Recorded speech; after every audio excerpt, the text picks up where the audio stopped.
Can you start by telling us why you're here, Mr. Evers? Well, I'm here because my book, along with 4 others, was pulled from the shelves. When books were banned, this South Dakota community fought back. They see public education as a vehicle to indoctrinate children. MSNBC Films presents To Be Destroyed, part of the Turning Point documentary series from executive producer Trevor Noah. Sunday, July 21st at 9 p.m. Eastern on MSNBC.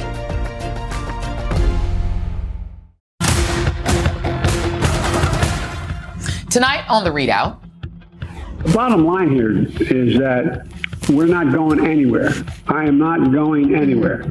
I wouldn't be running if I didn't absolutely believe that I am the best candidate to beat Donald Trump in 2024. We had a Democratic nominating process where the voters spoke clearly. President Biden on MSNBC today vowing to fight on. And why not? He retained support among much of the party base who are focused on the bigger issue than Joe's age, namely defeating MAGA fascism, Donald Trump, and Project 2025. The same Project 2025 that is so wildly unpopular, Trump is now claiming he knows nothing about it, even though his inner circle of advisors wrote it for him. Also tonight, celebrations in France as the far right suffers a surprise defeat in parliamentary elections. The right also lost big in the UK. Could those elections be a preview of what we will see in our elections in November? But we begin tonight with a party in civil war. No, not the one led by the rapey felon, the other one. Over the weekend, the media feeding frenzy over President Biden and his place on the ticket saw elected Democrats tripping and falling all over themselves to have their names appear in stories calling on Biden to quit the race and go be elderly somewhere else. This despite a new round of swing state polls published on Saturday showing the presidential race remains essentially tied, with the only change since the debate being in Joe Biden's favor. Biden leads Trump in both Michigan and Wisconsin in the Monmouth swing state polls, 2 must-win states for the incumbent. Still, the drumbeat to quit is so deafening, Biden called into Morning Joe this morning to reiterate that he's staying in the race, and he had choice words for his critics. I don't care what those big names think. They were wrong in 2020. They're wrong in 2022 about the red wave. They're wrong in 2024. And come out with me. Watch people react. You make a judgment. You make a judgment. I'm getting so frustrated by the elites. Now, I'm not talking about you guys, but about the elites in the party who they know so much more. But any of these guys don't think I should run against me. Go ahead, announce the president. Challenge me at the convention. Meanwhile, I just came from the annual Essence Festival in one of my favorite cities, New Orleans, where a cross-section of the kind of Americans who would be at the greatest actual risk under a Trump Project 2025 dictatorship were gathered to attend workshops and concerts and to hear from Black elected entertainment and thought leaders, including Vice President Kamala Harris. And here's how that sounded. When the United States Supreme Court essentially told this individual who has been convicted of 34 felonies that he will be immune from essentially the activity he has told us he is prepared to engage in if he gets back into the White House. Understand what we all know. In 122 days, we each have the power to decide what kind of country we want to live in. Be a better ancestor than descendant. Come on. What kind of love letter do you want to send to future generations? Yes. We don't have the luxury of apathy or cynicism or complacency, because the rights that we had to legislate, litigate, agitate for every single 100%. one of them. Amen. Things that were a birthright to everybody else. So please be a better ancestor than descendant. And that tracks with what we've seen in focus groups where undecided Black voters have been asked about their reaction to the debate. It was over 30 lies that Trump said. And I realized that I think he just continues to spit rhetoric just to keep you discombobulated. After the debate, who do you trust more to run this country? I mean, if I had to choose a person just strictly based off the debate, then of course it would be Biden. And it tracks with what virtually every black person I spoke with or otherwise interacted with in New Orleans, who, again, were from all over the U.S., what they said to me. The most loyal base of the Democratic Party knows Joe Biden is old and that he didn't do well at that debate. But what they actually care most about is beating Donald Trump. Biden also went to Philly to a black church filled with actual black people on Sunday. Do take notes, Republicans, which went like this. If we ever lock arms and come together, there's no election that we cannot win. There's no enemy that we cannot defeat. We are together because we love our president. We pray for our president. I've been doing this a long time, and I, honest to God, have never more optimistic about America's future. If we stick together, we must unite America again. That's my goal. That's what we're going to do. God bless you all, and may God direct our troops. Thank you, thank you, thank you. Thank you.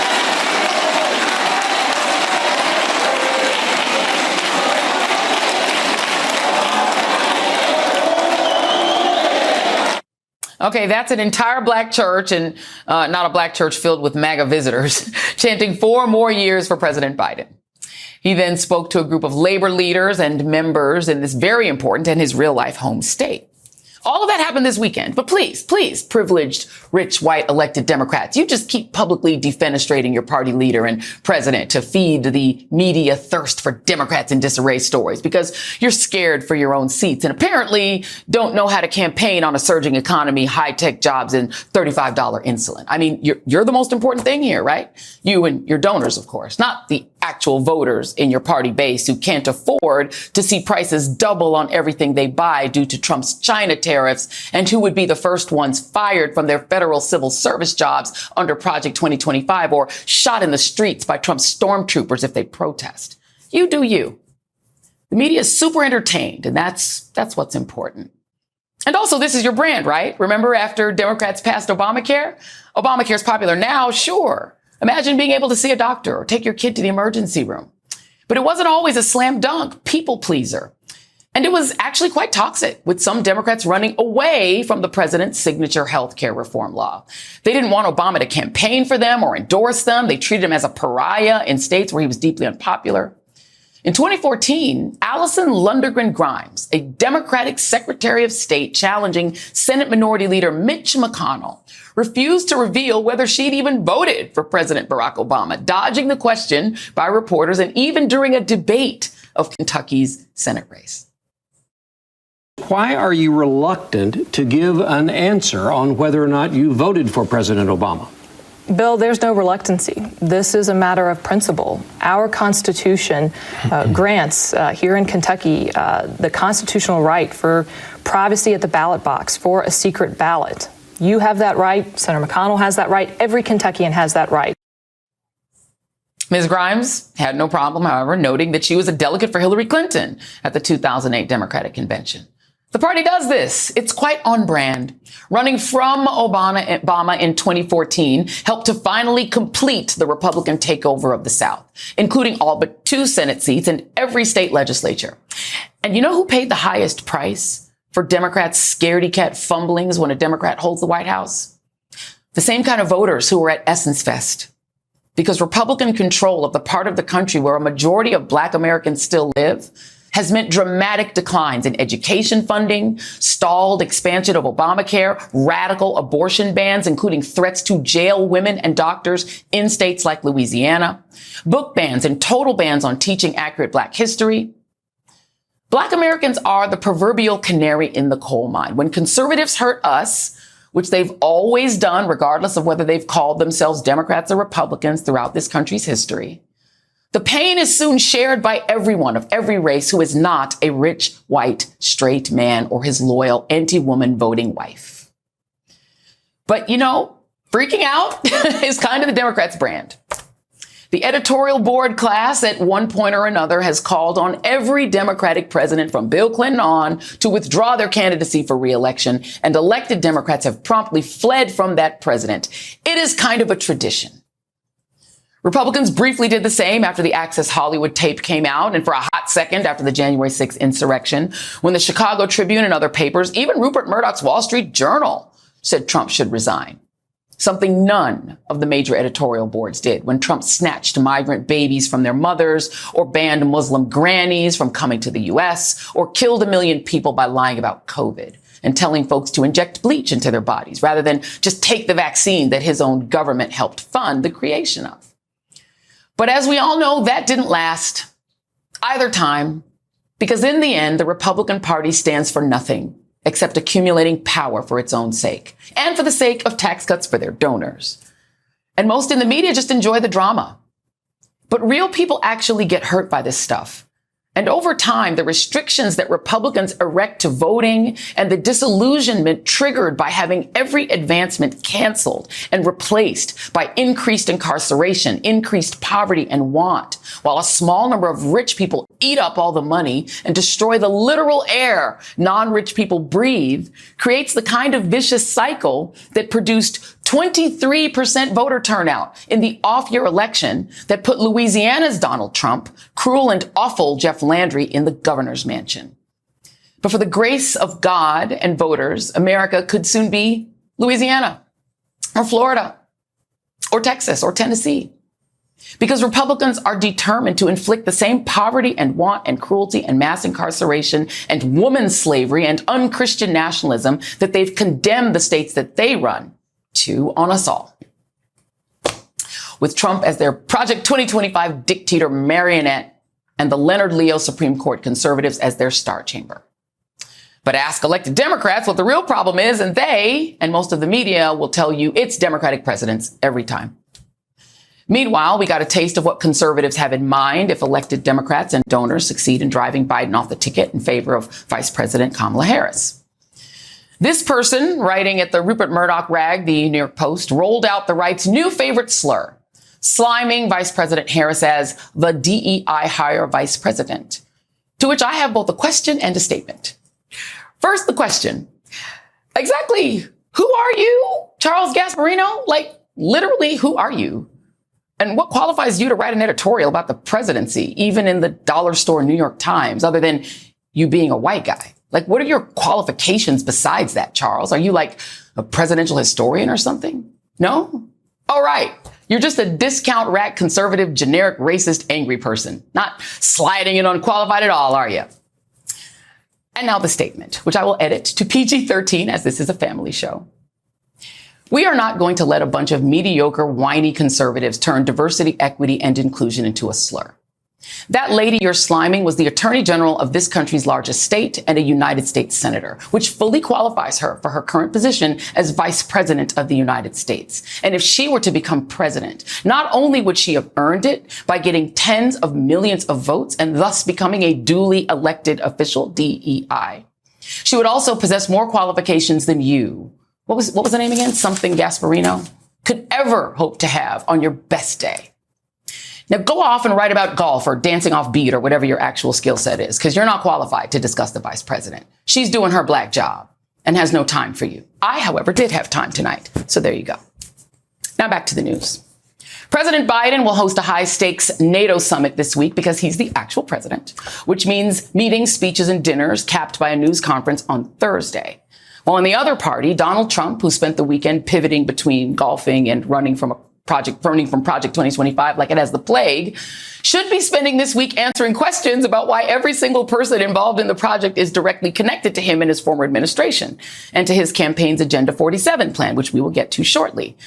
I mean, if the Democrats would get off the stage and allow our attention to go back to the actual threat to democracy. That work is happening as I speak. NBC News has 6 sources confirming that Biden is talking at any moment now with the Congressional Black Caucus to discuss the stakes of the 2024 election.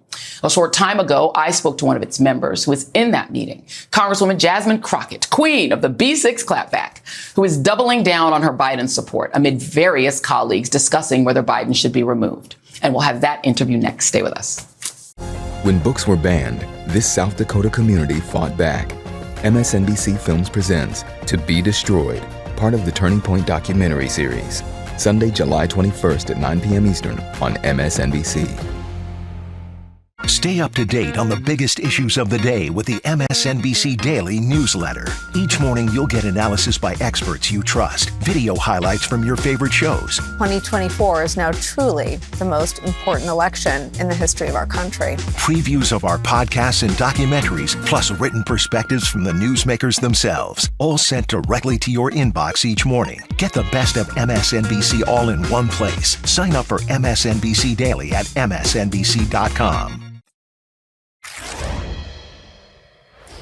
Just moments ago, House Democratic leader Hakeem Jeffries told reporters he continues to support President Joe Biden. Quote, I made clear publicly the day after the debate that I support President Joe Biden and the Democratic ticket. My position has not changed, unquote. In this hour, the president is set to hold a virtual meeting with the Congressional Black Caucus. Many of its members have been the strongest defenders of Biden following last month's debate performance. A short time ago, I spoke with one of the CBC members who will be in that meeting, Congresswoman Jasmine Crockett of Texas. Congresswoman Crockett, thank you so much for joining us. Now, I know that President Biden is set to call in to the CBC caucus meeting that you all are holding today. What are you expecting to hear from the president? You know, I think that the president will just make sure that he ushers in the importance of unity. And also, it's been laid out that he plans to thank the Black Caucus because as it relates to the people that are stepping out and saying things against the president, there's yet to be a Black Caucus member.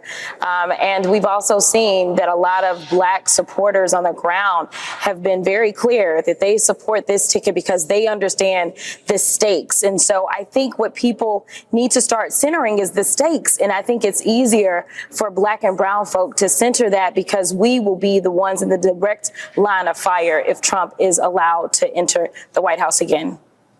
You make a very good point. I mean, it's, on the Senate side, it's Senator Warner with this group of, we don't know who else is with him on that side. On the Democratic, on the House side, you know, you put the names up there, Angie Craig, Jerry Nadler, Lloyd Doggett. You do not see an African-American among them. And yet, when you look at the people who've been vocally in support of the president, it's yourself, it's Congresswoman Maxine Waters, who was fiery. And it was wonderful seeing you all at Essence Fest. She was fiery there. You have Representative Barbara Lee, Joyce Beatty, Representative Joyce Beatty, Representative Clyburn, et cetera. It's very obvious that it's become almost a racial divide inside of the party. Is that what it is? Is that the Black members it's more personal, the stakes, because what he's threatening to do will impact Black communities, brown communities, and minority communities more directly? I'm not sure if that's exactly what's going on, but that's definitely what it feels like. Obviously, we're just now back in session, and we didn't necessarily have a come to Jesus together where we said, hey, all Black folk, we gonna stand with the president. But I think that we do innately understand what the Supreme Court has done to our rights and how it is disproportionately negatively impacting people of color. And a lot of us represent people of color. And so I think for us, it's a matter of stay the course, make sure that everyone knows that Project 2025 and Donald Trump and MAGA, that they are the real enemies. And no matter who is on that ticket, because I've talked to some of my older Black women constituents, and they said, we don't care if they got to wheel him around. We are voting for President Joe Biden, and I stand with them. And, you know, it's interesting that you say that because I know there is a caucus meeting. You guys have your weekly caucus meeting. Is that something that the Congressional Black Caucus is prepared to say directly to these other members in that caucus meeting tomorrow? Yeah, so I wouldn't pretend to speak on behalf of the caucus, especially as a freshman member, unless I want to be kicked out. But no, I don't know exactly what will happen. I think that we will stand as individuals in caucus. We typically do, and make sure that we can have an honest discourse. The question is, can we have an honest discourse when there are people that violate our circle of trust? You know, regardless of where you stand on this issue, we supposedly believe in democracy and the freedom of speech. And I think that we should be able to have an honest conversation with our colleagues without them running to the press. Listen, if somebody wants to tell the press something, they know how to call y'all directly. So we don't need anybody going and snitching and talking about and mischaracterizing, as we saw where they mixed up two Asian members. Let's just tell your story. Mind your own business, and we'll all be good. That is wise advice. I want to let's go outside of the Democratic caucus and talk a little bit about, because I think people are assuming that, let's say it was Vice President Kamala Harris. I think lots of people would be very excited in theory to have Kamala Harris as a candidate. But here is the reception she would receive. She's already receiving it from some rando writers in the New York Post, but also from a member on the other side. Here's Chip Roy of Texas, the guy who was in favor of bringing back lynching and who admitted that he only nominated Byron Donalds to be speaker because he was black and the Democrats had nominated Hakeem Jeffries. Just want to set for my audience up to remind y'all who he is. Here he is talking about the Vice President of the United States. At the end of the day, I don't think they'll go there. I don't think they can. They're in a box. They are in a box where they've got to choose between a mentally incompetent president and a DEI vice president, and they know that they're going to be facing a problem either way. Now, I know that you are wont to read a loser when a loser says a thing, so I'm just going to let you comment on what you think about those words. Again, you know what? I want people to listen to them. If you just listen to what they say, it will tell you everything that you need to know. Number one, you can obviously see that he's ignorant as all get out. And number two, you can see that he wishes he had half the competency of Vice President Kamala Harris. Don't talk to me about what a DEI hire looks like, because we know that you have never, ever engaged in diversity, equity, or inclusion when it came to your office. So we know that you don't know anything about hiring diversity.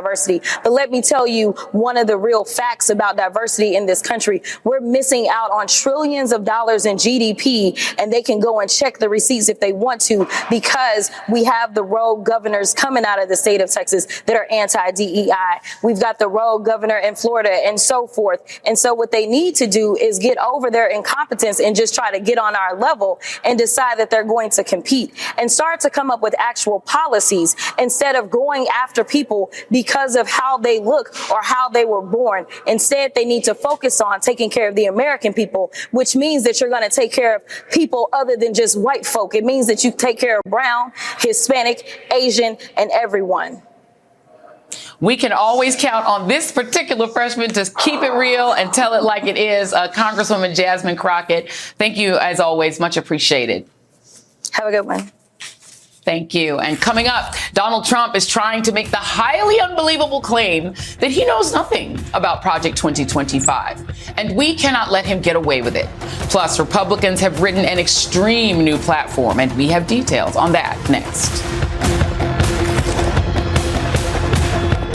When books were banned, this South Dakota community fought back. MSNBC Films presents To Be Destroyed, part of the Turning Point documentary series. Sunday, July 21st at 9 p.m. Eastern on MSNBC. A U.S. senator destroyed by blackmail. He was not bound by the truth or by facts. The country's most outrageous political demagogue ascending toward the peak of American power. Millions upon millions of devoted followers. This is a story of heroes willing to face down tyranny and the risk to the country if they fail. Rachel Maddow presents Ultra, Season 2 of the chart-topping original podcast. Listen now.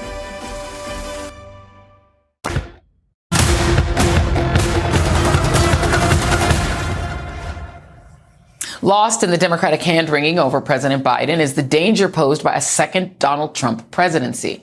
Today, the Republican National Committee approved its proposed party platform after skipping it in 2020. And it's nothing short of a love letter to and from Donald Trump, as well as a fascist fever dream wish list buried in benign-sounding headings. Sealing the border and stopping the, quote, migrant invasion means rounding up millions of migrants for mass deportation and putting them in concentration camps.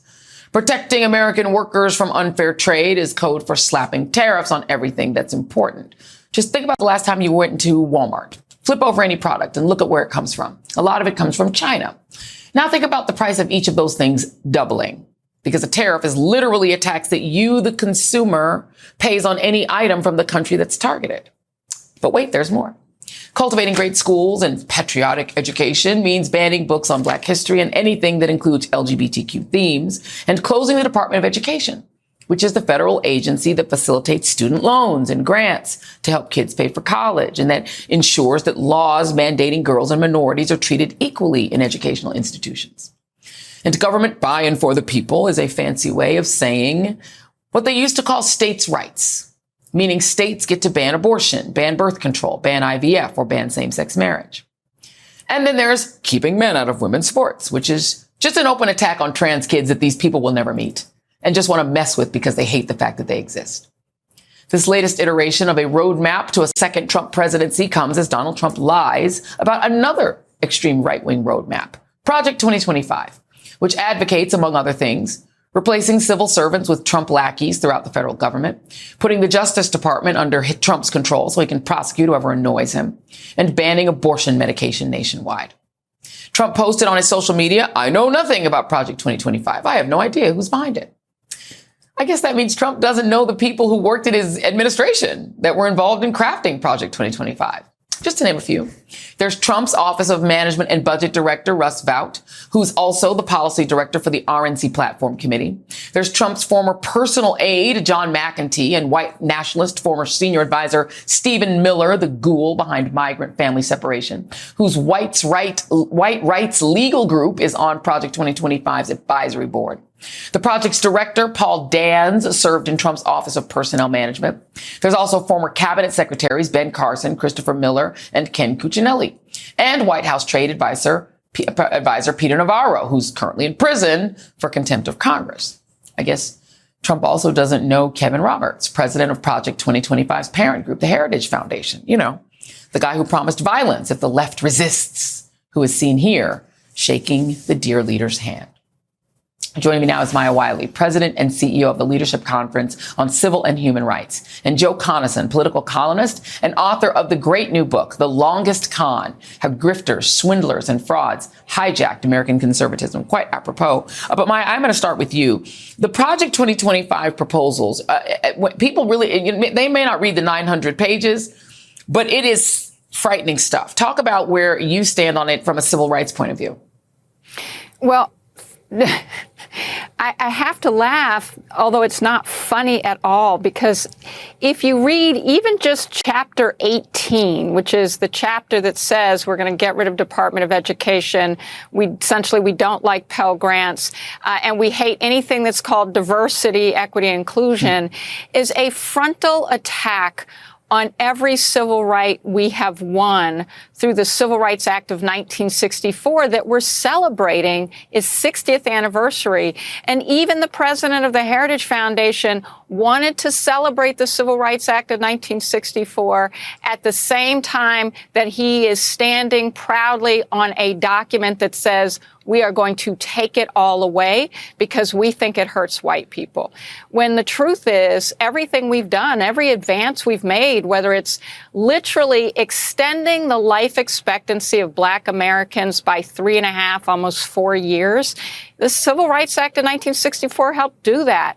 Increasing the size of the Black middle class, that was because of the education programs, the funding that finally said we are going to have a fairer, not fair enough, but fairer education system, and all the other things that you've said, Joy. So it's simply an attack on the civil rights that the vast majority of this country actually believes in. And what it's doing to attack it, as you said, is essentially saying we will make government ideological, and we will take the executive branch and say no matter who sits on top of it, we're going to allow that person, if it's Donald Trump, it'll be Donald Trump, to put tens of thousands of people into the federal government instead of civil servants, ideologues. Yeah. I mean, how do we get here, Joe? I mean, I have my copy of your book, The Longest Con. I mean, I argued, I did a thing on one of my social medias where I asked somebody, just name it, stitch my video and name one thing that conservatism, whether religious or political, has ever done for people who aren't rich. Literally no one has given me not one thing that conservatism has done. So in my mind, conservatism has been fairly static. But you argue in this book that it's changed. Tell me how, and how did we get to a place where they're threatening violence if we don't let them replace civil servants with lackeys? Well, I would say, Joy, that it's basically been taken over by con men and frauds. There are always those kinds of people around who are using conservative ideology and actually, paranoia and often hate even to draw people into right-wing movements. But mostly it's now become kind of a swindle, a con game, a way to fleece those followers out of their money. You see this all the way up to the top with Trump, who is the epitome of that kind of politics. When Trump tells a blatant lie like, I don't know anything about Project 2025, his press secretary did a recruiting video for it last year, Caroline Levitt. Yeah. And you can see it online. So, sometimes I think we need to sort of hook Donald Trump up to a permanent polygraph, like an IV, so you could see, in graphic terms when he's lying, because this is how they operate. And he is the past master of it. I mean, this is how we got here. His lies, the success in sort of training people on the right, those voters, to believe all kinds of stuff that's not true and to turn over their money as they do it, to be willingly, ripped off by committees, causes, candidates, and Trump is the master of that too. He used the election, the 2020 election, which he lied about constantly, to get people to send him money. $250 million in 2 months. It was, historic. Maya, that is an excellent point, because, you've got even Stephen Miller has created his own version of what he calls a civil rights group, that all they do is raise lots of money. He's got all these videos on social media getting people to send him money so that he can sue anybody who does anything for anybody black and say that, he's like a whites rights activist, and that it's very lucrative. And yet they when they find out how unpopular the ideas are to the general public outside their bubble, they run from it. Donald Trump is claiming he doesn't know about Project 2025. I want to put on the screen Agenda 47, which is the official platform of Donald Trump's campaign. It's exactly the same. Dismantle the federal government, dismantle the administrative state, reform the DOJ, overhaul the DOJ, abolish newly existing diversity, equity, inclusion, remove all diversity, equity, inclusion. Like, it's literally the same thing, Maya, but he thinks that people are dumb enough to think if he just says he doesn't know what it is, they'll believe him. Well, what's interesting to me about Donald Trump trying to distance himself from his own platform, because even when people didn't know what Project 2025 was, he was saying all these things out loud as part of what he was running on. And I just think we should remember, and it's really important to remember, this is the same Donald Trump who's now suggesting he wasn't necessarily anti-abortion when his entire platform, this goes to Joe's point, but his entire platform was he was going to overturn Roe v. Wade, and in fact followed the Federalist Society blueprint on judges. About half of his judges were Federalist Society. It was the same thing, including the Supreme Court justices that are ignoring decades of precedent to drive ideology, including presidential immunity. All of this is a playbook. It always has been for some. And I just want to underscore one point that Joe made, because I do think it's a really important one. There was a time, the Civil Rights Act of 1964 had 73 senators vote for it. There were Republicans voting for the Civil Rights Act of 1964. We struggled to get one vote for Voting Rights Act in 2021. There is something that has changed, and it is wrong for the country, and it demonstrates an ideology over just sensible policymaking. Yeah, I would say, Joy. Let me give you. Go ahead. No, go ahead. Well, I was going to say, I totally agree with Maya about that. I would say this is a huge threat, not only to civil rights, but to everybody's rights of all kinds, economic rights. They want to seize the power to control the budget and put it in the hands solely of the president, which would mean, just destroying every program up to and including Social Security, Medicare, the Affordable Care Act. So everybody is endangered by this power grab. There once was a type of conservatism that was, it played an important part in American history and American politics. It had a kind of guardrails role for our democracy. That's not what this is anymore. And I don't call them conservatives. I don't like to call them conservatives anymore because they've dishonored that term.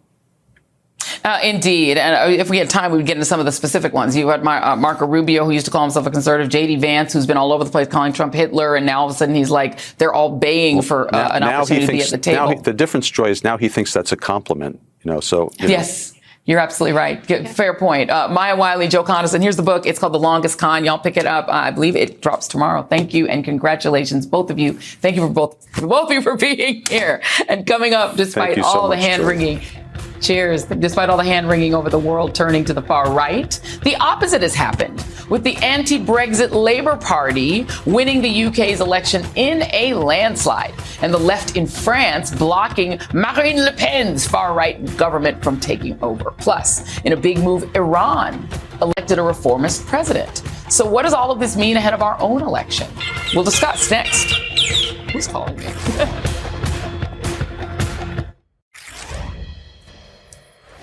There is a lot of fear right now surrounding the November election and a potential second presidency for Donald Trump and his far-right MAGA movement.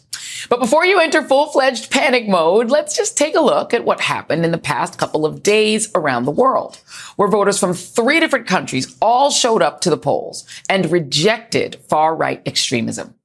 Yesterday, France's leftist coalition pulled off a major upset victory, defying all expectations and blocking a far-right takeover, despite polls predicting that Marine Le Pen's far-right National Rally Party would win the most seats in parliament. They wound up finishing third, behind the left-wing New Popular Front and President Emmanuel Macron's centrist party. In Iran, voters elected their first reformist president in decades, Masoud Pezeshkian, who ran on a platform of re-engaging with the West. Voters chose him over his ultra-conservative rival. And in the UK, the centre-left Labour Party won in a sweeping landslide, installing Keir Starmer as the country's new prime minister and handing the Conservative Tories their worst defeat in the party's 200-year history. Which is notable considering that in 2016, the UK's vote for Brexit was widely believed to be a sign as to where the world was headed, an international trend that rebounded here in the US with the election of Donald Trump. But now that voters have spoken and outwardly rejected that very trend, shouldn't we be reading the reversal the same way? Is this a sign of what's to come in the US in November? President Biden sure seems to think so, saying this earlier today on Morning Joe. France rejected extremism.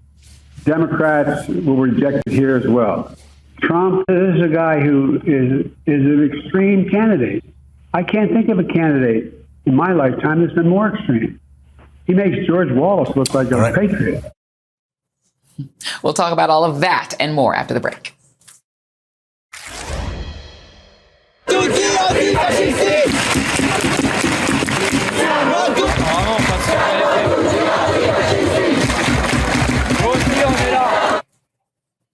The streets of France this weekend celebrating solidarity with anti-fascists following elections that saw a leftist coalition beat the far right into third place, crucially stifling their legislative push for power.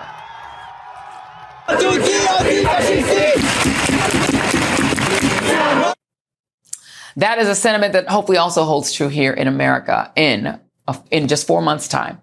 Joining me now is Nicholas Kristof, New York Times opinion columnist and author of Chasing Hope, A Reporter's Life. Nick, thank you for being here. At least 70 countries around the world are holding elections this year, and that puts about nearly half the world's population living somewhere where crucial elections are being held. How much hope should we take from the wins against, fascism and extreme right ideologies in Iran, England, and France? I think we should take some hope, but not too much. And fundamentally, I think that's because particularly in Britain and, well, really in all three countries, there was a vote against incumbency, a vote against elites. And I do think that it does show that liberals can take advantage of that feeling, but it's not as obvious to me that President Biden can take advantage of that. And it's also, I think, interesting that, in Britain, Keir Starmer won, I think, by mounting a very strategic campaign in which he moved to the center, in which he actually came at the conservatives from the right on immigration, which it was bizarre to see. But he did win this incredible landslide, which suggested that voters at the end of the day really were comfortable with him. And then in France, you had the center left work together and figure out, what the best candidates were going to be in each constituency.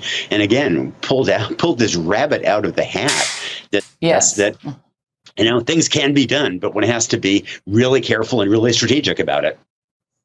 I mean, the thing that struck me is that, the turnout in these elections was considered high, but it was like our kind of high, like in the 60s. It does feel like there's sort of a retrenchment from belief in democracy and voting that's not just here, like it's around the world where you think of high voter turnout elections, very low relative turnout in Iran. But even there, the result was something, when Mahsa Amini was killed, no one, I think, could even imagine a reformist having any traction at all. And yet here we are, even in Iran, at least the idea of something less extreme winning. That feels hopeful to me. Yeah. And in Iran, it was striking because the Pezeshkian, the man who won, he was just completely unknown. People didn't even know that he was really a reformer. They didn't know anything about him, a former health minister, until the last week or so, until he was in the finals. And then people just voted for reform. People are just fed up with the regime there and the treatment of women, certainly, but not just that, the economic catastrophe that is today's Iran. And people were just desperate for change. I'm not sure they'll get it from him. Yeah. Well, we can only hope. I feel like there is this sort of fundamental question I have about right-wing sort of conservatism, meaning political and religious, specifically conservatism, and how destructive it's been regardless of the religion. You've written a lot about what's happening in Israel. You've spent time there. You've seen what's happened. That is a right-wing government which allies itself, or at least is very fond toward Vladimir Putin, which is allied to extreme religious right-wing figures. And look what's happening. Untold dead in Gaza, land confiscation in the West Bank on an unprecedented scale, and no even hope for peace. That's kind of what you get when you put a right-wing autocrat in, especially one who's afraid of going to jail like Bibi Netanyahu is. There've always been, in a sense, it seems to me, two Israels. And there's been this hard right Israel that occupies Palestinian territories, that builds new settlements that could be enormously oppressive, especially in those territories. And then on the other hand, you have Israeli civil society and the economic dynamism of the country and judges and nonprofits that are just, the picture of enlightenment. And I'm afraid that over the last decade or so, what you've seen has been, the decline of the more benevolent Israel and the rise of the hardline, hard right conservative Israel. And I think that is and we, unfortunately, we in the U.S. have helped empower that in Gaza and in the West Bank. Well, and also here, and I feel like there's such a parallel between Trump and Netanyahu. These are both men who, again, they face criminal prosecution. They've allied themselves, even though neither of them seem to be overtly religious themselves, but they've latched on to the far religious right in each of their religions. And they've allowed that to sort of drive their power. Netanyahu's been in office for 14, 15 years. This, to me, is a but for the grace of God, right? His kind of autocracy is what Trump wants. And the parallel is that it's also all about him. It's all about Netanyahu. Right. It's all about Trump. It's not about the country. And so Israel is in this terrible situation where, 70% of people would like a new prime minister. Many, a large number of people would like to end the war in Gaza and bring the hostages home. But Netanyahu isn't going to do that because if that happens, then he's probably going to be out of power very soon. And so I think that parallel of just selfishness of leadership holds very true. I love doing international news because I think it's important sometimes for Americans to realize that we're not this one-off, that we are part of the world and the things that happen in the world can happen to us. And so you got to look at these international situations because see yourself in some of these foreign countries because it ain't foreign when it hits home. Nicholas Kristof, it's such a pleasure. Thank you so much for being here. Good to be with you, Joy. Thank you. And that is tonight's ReidOut. You can follow me on the TikTok at Joy Reid Official and on Instagram at Joyanne Reid. Please follow our show accounts as well on Instagram and TikTok at The ReidOut.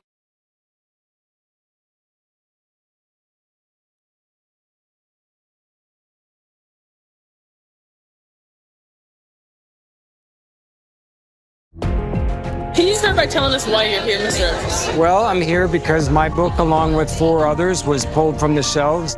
When books were banned, this South Dakota community fought back. they see public education as a vehicle to indoctrinate children. MSNBC Films presents To Be Destroyed, part of the Turning Point documentary series from executive producer Trevor Noah.